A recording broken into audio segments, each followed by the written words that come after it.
Team India captain Rohit శర్మకు భారత దిగ్గజ మాజీ కెప్టెన్ సౌరవ్ గంగూలీ మద్దతుగా నిలబడ్డాడు.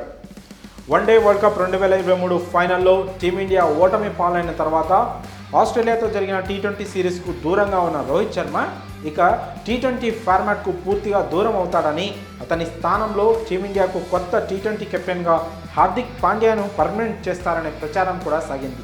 ఎందుకంటే వన్డే వరల్డ్ కప్ 2023 కంటే ముందుగా జరిగిన చాలా టీ20 మ్యాచ్ల్లో పాండ్యానే భారత కెప్టెన్గా వ్యవహరించాడు. వన్డే వరల్డ్ కప్ కోసం వన్డేలపైనే ఎక్కువ ఫోకస్ పెట్టేందుకు రోహిత్ శర్మ, విరాట్ కోహ్లీ లాంటి స్టార్లు టీ20లకు దూరంగా ఉన్నారు. దీంతో రోహిత్ టీ20లకు దూరం అవుతాడని అంతా భావించారు. ఈ క్రమంలోనే ముంబై ఇండియన్స్ కెప్టెన్గా రోహిత్ శర్మను తప్పించి పాండ్యాను నియమించింది ఆ టీం మేనేజ్మెంట్. ఇలా రోహిత్కు వ్యతిరేకంగా జరుగుతున్న వరుస ఘటనల నేపథ్యంలో బీసీసీఐ సంచలన నిర్ణయం తీసుకుంది. ఈ ఏడాది జరగబోయే టీ20 వరల్డ్ కప్ 2024లో రోహిత్ శర్మ కెప్టెన్సీలోనే టీమిండియా పాల్గొంటుందని బీసీసీఐ సెక్రటరీ జైసా స్పష్టం చేశారు. ఈ క్రమంలోనే టీమిండియా దిగ్గజ మాజీ కెప్టెన్ సౌరవ్ గంగూలీ సైతం రోహిత్ శర్మకు మద్దతుగా నిలిచాడు.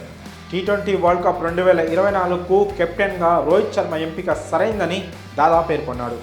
వన్డే వరల్డ్ కప్ 2023లో అతను జట్టును నడిపిన తీరును ఎవరూ మర్చిపోలేరని, జట్టు వరుసగా 10 మ్యాచ్ల్లో గెలిచిందని, అందుకే టీమిండియాను నడిపించడానికి రోహిత్ శర్మ బెస్ట్ ఛాయిస్ అని గంగూలీ అభిప్రాయపడ్డాడు.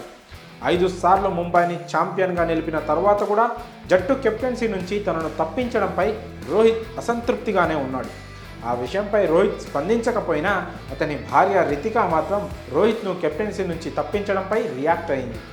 అలాగే టీమిండియా టీ20 కెప్టెన్గా రోహిత్ను తప్పిస్తారనే వార్తల నేపథ్యంలో దిగ్గజ క్రికెటర్గా, బీసీసీఐ మాజీ అధ్యక్షుడిగా గంగూలీ రోహిత్కు అండగా నిలబడడంపై క్రికెట్ అభిమానులు హర్షం వ్యక్తం చేస్తున్నారు.